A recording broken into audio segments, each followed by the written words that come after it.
Hi friends, good morning. எல்லாம் எப்படி இருக்கீங்க? நல்லா இருப்பேன்னு நினைக்கிறேன். நானும் ரொம்ப ரொம்ப நல்லா இருக்கேன். ஸோ இன்றைக்கி என்ன வீடியோனா, இன்றைக்கி வந்து என்னென்ன வீட்டில் காலையில் என்னென்ன வேலைலாம் செஞ்சவங்கள தான். இன்றைக்கி வந்து எங்கள் வீட்டில் அரிசி தீர போது கொஞ்சம் தான் இருக்குது. அதுக்குள்ளே வந்து நெல் அவிச்சிடலாம் அப்படின்ட்டு நேற்று நைட்டே லைட்டாக அவிச்சி வச்சுட்டு இன்றைக்கி காலைல ஏஞ்சி அதையும் அவிச்சிட்டோம். அதுக்கப்புறம்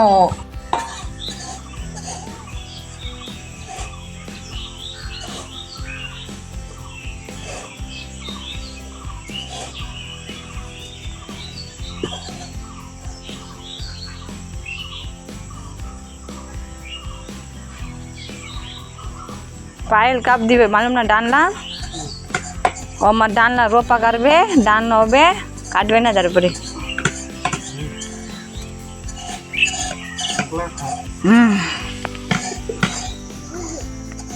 कोई जे भाई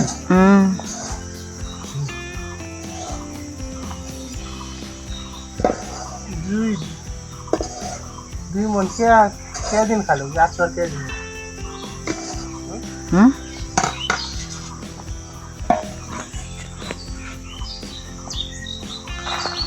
कितने तरी आसनो खा 2 महीना हो गए भाई 3 महीना जाए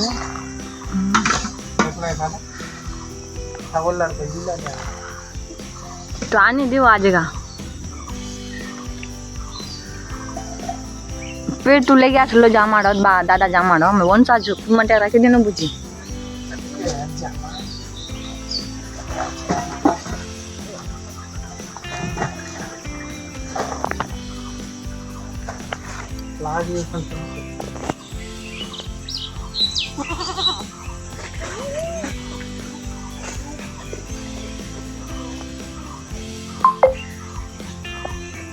एडो ओवा दे हाँ माटी उबा जामन जो आगे आए आगे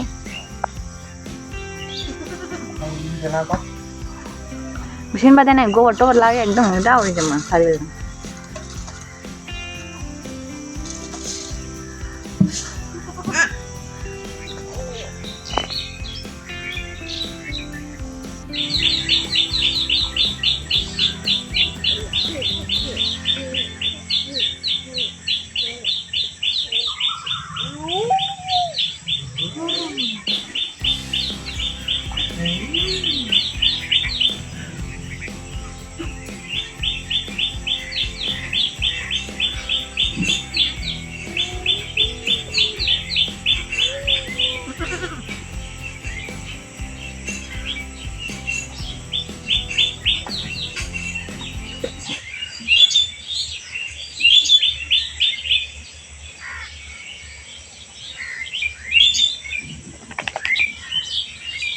என்னன்னா காலையில் எல்லாருமே நம்ம ஊர்லலாம் டீ குடிப்போம் பார்த்தீங்களா, டீ குடிப்போம் இல்லைன்னா வறுத்தண்ணி குடிப்போம் அந்த மாதிரி. இது இங்கே வந்து எப்படின்னா காலை ஏஞ்சோன்னா வந்து ஒன்று வந்து தயிர், அதாவது மோர் குடிப்பாங்க. அதிகமாக மோர் இருக்கிறவங்க மோர் குடிப்பாங்க.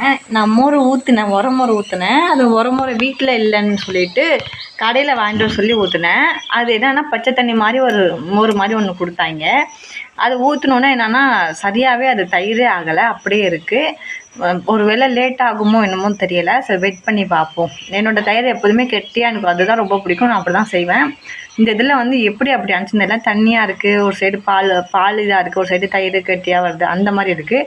நான் நினைக்கிறேன் இன்னும் 1 ஹவர் கழித்து பார்ப்போம் அப்படின்ட்டு. ஸோ அதுக்குள்ளே பசிக்கும் இல்லையா, அதுக்குள்ளே என்ன சாப்பிட்லான்னா எங்கள் ஊரில் டீ கிடையாது. அதனால் இங்கே பார்த்திங்கன்னா லெமன் ஜூஸ், இங்கே வந்து லெமன் ஜூஸ் குடிப்போம், இல்லைன்னா மோர், ரெண்டுத்தில் ஏதாச்சும் ஒன்று குடிப்போம். இப்போ வந்து மாமா அங்கே வேலை பார்த்துட்ருக்காங்க. நம்ம வந்து லெமன் ஜூஸ் எடுத்துகிட்டு போகலாம் வாங்க.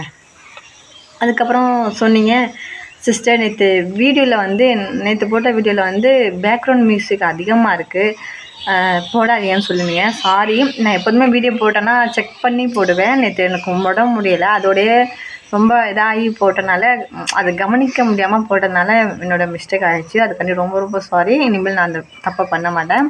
அப்படியே பேக்ரவுண்ட் மியூசிக் வச்சாலும் அதை லிமிட்டாக அளவாக எவ்வளோ சவுண்ட் வைக்கணுமோ அந்த அளவுக்கு வச்சு போடுறேன். ஸோ உங்களுக்கு எல்லாத்துக்கும் அந்த இது டிஸ்டர்பன்ஸாக இருந்திருக்கும், சாரி. ஸோ வாங்க இன்றைக்கி எப்பொழுது நான் என்ன நல்லா சாப்பிட்றோம், இன்றைக்கி பொழுது எப்படி போகுதுன்னு சொல்லி பார்க்கலாம் வாங்க. காலை பொழுது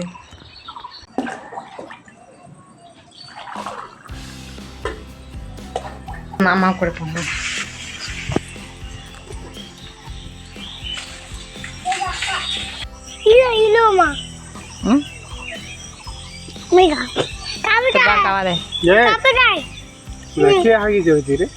ದೇವಾ ಚಂಬ್ರಾನ್ ಪಟಾದಿ ಮಾಲ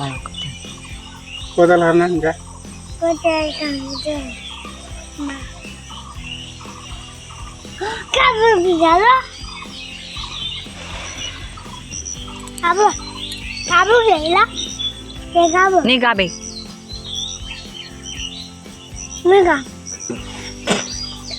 अरे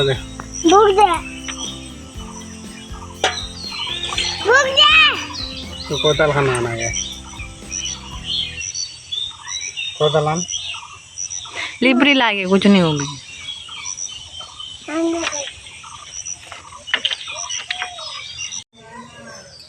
எல்லாருக்கும் கொடுத்தாச்சு. லாஸ்ட்டாக நமக்கு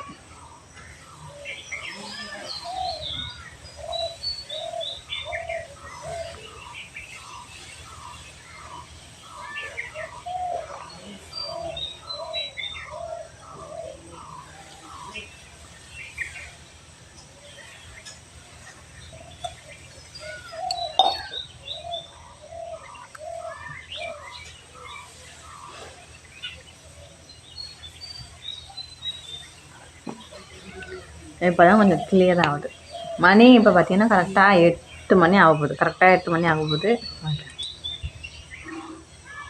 ஆமாம், கரெக்டாக 8 மணி ஆக போகுது. இப்போ தான் சர்ப்பம் முடிச்சிருக்கோம். என்கிட்ட வந்து பழையது இருக்குது, தயிர் இருக்குது. அதை வச்சு நீங்கள் ஃபுல்லாக சாப்பிட போகிறோம். அதுக்கப்புறம் மாமா வந்து பொரி வச்சு சாப்பிட போகிறோம். அது வந்து அப்புறம் காமிக்குவாங்க என்ன சாப்பிட்றோன்னு சொல்லிட்டு காமிக்குவாங்க. இப்போ வந்து சாப்பிட உட்கார போகிறோம். சாப்பிட உட்காந்தாச்சு. இப்போ மாமா வந்து என்ன சாப்பிட போகிறாங்கன்னா பொரி சாப்பிட போகிறாங்க. நான் வந்து பழையது வச்சுருந்ததுனால பழையது எனக்காக வச்சுருந்தேன். மாமா வந்து கடல பொரி தான் சாப்பிடுவாங்க. ஸோ பொரியும் இது வந்து மாம்பழம் சீசன்னால் மாம்பழம் எங்கள் வீட்டில் வந்து மாம்பழம் ஏற்கனவே இருந்துச்சு. பத்தாத்துக்கு அங்கே என்னோடய தத்தம்மா அப்பா வேறு வீட்டிலேருந்து வேறு வந்துருந்துச்சு மாம்பழம். அது சரியாக இனிக்காது, ஆனால் வீட்டு மாம்பழம் சூப்பராக இனிக்கும். அதனால் வந்து மாமா அந்த 3 மாம்பழத்தை எடுத்து பொரியோடு கலந்து நல்லா பிணைஞ்சிக்கிட்டு அதுக்கப்புறமா நாங்கள் தயிர் வச்சுருந்தோம் பார்த்திங்களா, உர ஊற்றி வச்சுருந்தோம் பார்த்திங்களா, அது தயிர் வந்து நல்லா கெட்டி ஆகலை. இருந்தாலும் தயிர் ஆகிட்டு புளிக்கலை, அவ்வளோவா புளிக்கலை. அப்புறம் அதையும் எடுத்து அதில் ஊற்றிக்கிட்டாங்க. ஊற்றிக்கிட்டு அதுக்கப்புறம் அதில் கொஞ்சோண்டு சீனி போட்டு சாப்பிடுவாங்க. இந்த பீகாரை பொறுத்த வரையுமே வந்து பொரி, பால், மாம்பழம், பொரி, தயிர், மாம்பழம், பொரி, பால், பலாப்பழம், அந்த மாதிரி பொரி, தயிர், பலாப்பழம் அந்த மாதிரி ஏதாச்சும் சாப்பிடுவாங்க. அப்புறம் வந்து அதாவது சப்பாத்தி, பலாப்பழம், சப்பாத்தி, மாம்பழம் அந்த மாதிரி சாப்பிடுவாங்க பால் வச்சு. ஸோ இந்த ஊர் சாப்பாடெலாம் டிஃப்ரெண்ட்டாக இருக்கும். நீங்களும் அதாவது இந்த பீகாரில் நான் காமிக்கிற எந்த இதாக இருந்தாலுமே நீங்களும் ஒரு தடவை ட்ரை பண்ணி பாருங்கள், நல்லாயிருக்கும். வாழ்க்கையில் ஏதாச்சும் எப்பாச்சும் ஒரு தடவை ட்ரை பண்ணி பாருங்கள், பிடிக்கும். எனக்கும் இது பிடிக்கும். ஆனால் இப்போ வந்து எனக்கு பிடிக்கல, சாப்பிட பிடிக்கல. இனிப்பாக எதுவும் சாப்பிட பிடிக்கல. எனக்கு வந்து புளிப்பாக அந்த தயிர் ஊற்றி சாப்பிட்ணுன்னு தான் எனக்கு ஆசை, தயிர் வச்சு சாப்பிட்ணுன்னு ஆசை. அதனால் நான் சாப்பிடலை. தேவாவும் மாமா அதுக்கப்புறம் எங்கள் கொழுந்தனோட பொண்ணு அப்புறம் இன்னொரு தம்பி அவங்க மட்டும் சாப்பிட்டாங்க. மற்றபடி எங்கள் அம்மாவும் நான் எல்லாம் பழைய தான் சாப்பிட்டோம். நான் வந்து சாப்பிட்டுக்கிட்டே வீடியோ எடுக்க முடியல. ஸோ அதனால தான் சரியாக தெரியல உங்களுக்கு, சாரி. என்கிட்ட ஸ்டாண்ட் இல்லை, ப்ராப்பரான ஸ்டாண்ட் இல்லை வச்சு எடுக்க. ஸ்டாண்டோ மைக்கோ எதுவுமே கிடையாது.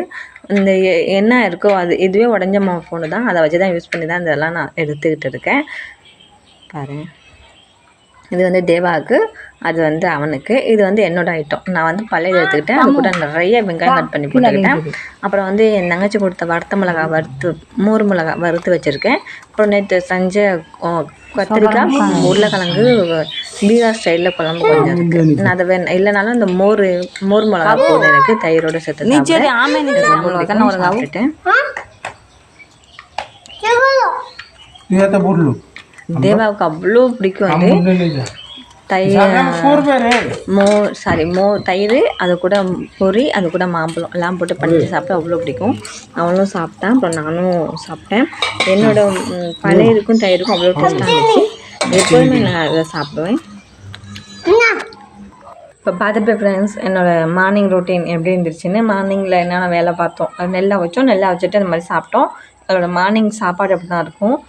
என்னைக்காச்சும் ஒரு நாள் சூடாக சாதம் வடித்து 2 நேரமும் வச்சு சாப்பிடுவோம், காலையில மதியானமும். சிலப்போ வந்து காலையில் பழைய இதெல்லாம் இருந்துச்சு வேஸ்ட் பண்ணாமல் அதை சாப்பிட்டுட்டு மத்தியானத்துக்கு சாதம் வடித்து நைட்டு 2 நேரத்துக்கு வச்சு சாப்பிடுவோம். ஸோ அப்படி தான் பொழுதெல்லாம் போகும். நான் எப்போதுமே நான் மட்டும் தானே ஒரு நேரம் சமைப்பேன், மாமா தானே 2 நேரம் சமைப்பேன். மாமாவுக்கு வந்து அந்த பொரி ரொம்ப பிடிக்கும், பொரி மாம்பழம் அந்த மாதிரி ஐட்டம்லாம் நல்லா சாப்பிடுவாங்க. அதோட தயிர் வேறு இருக்கா, அதனால் வந்து அதெல்லாம் சாப்பிட்றாங்க. இப்போ வந்து சாதம்லாம் அவன் வந்து அவ்வளோவா தேர்றது கிடையாது. எங்களோட சிம்பிளாக இப்படி தான் போகும். நீங்களும் ஒரு தடவை கண்டிப்பாக ட்ரை பண்ணி பாருங்கள். நான் என்னென்ன சொல்கிறேனோ அதெல்லாம் நீங்களும் ட்ரை பண்ணி பாருங்கள். அதுக்கப்புறம் என்ன சொல்ல வந்தேன்னா, கொஞ்ச நாளாக வந்து நான் யாரோட கமெண்ட்ஸ்க்கும் ரிப்ளை பண்ணியிருக்க மாட்டேன். நிறைய பார்ப்பேன், ஆனால் ரிப்ளை பண்ணியிருக்க மாட்டேன். எனக்கு முடியலை, உடம்பு சரியில்லை கொஞ்ச நாளாக. ஸோ அதனால தான் இந்த வீடியோவுமே வந்து கொஞ்சம் எப்படி சொல்கிறது, காலைல நல்லா இருந்தேன்னா அது 1 மணி நேரத்தில் அப்படியே ஏதோ பண்ணிடுது, சுத்தமாக முடியாமல் போயிடுது. அதனால தான் யாரோட கமெண்ட்ஸ்க்கும் ரிப்ளை பண்ண முடியலை. சமைக்க கூட நல்லா சரியாக வேலை கூட பார்க்க முடியலை. இருந்தாலும் ரிஸ்க் எடுத்து பார்க்க வேண்டியதாக இருக்குது. ஸோ யாரும் கமெண்ட்ஸ்க்கெல்லாம் ரிப்ளை பண்ண மாட்டேங்கிறாங்கன்னு சொல்லிட்டு தப்பாக தான் நினச்சிக்காதீங்க. நான் வீடியோ எடுத்து சொல்கிறேன். நான் முடிஞ்சால் கமெண்ட்க்கு ரிப்ளை பண்ணுறேன், இல்லைன்னா முடியலை. ஸோ வீடியோ யாரும் கோச்சிக்காதீங்க ப்ளீஸ். ஸோ வீடியோ பிடிச்சிருந்தா லைக் பண்ணுங்கள், கமெண்ட் பண்ணுங்கள், சப்ஸ்கிரைப் பண்ணுங்கள். தேங்க்யூ.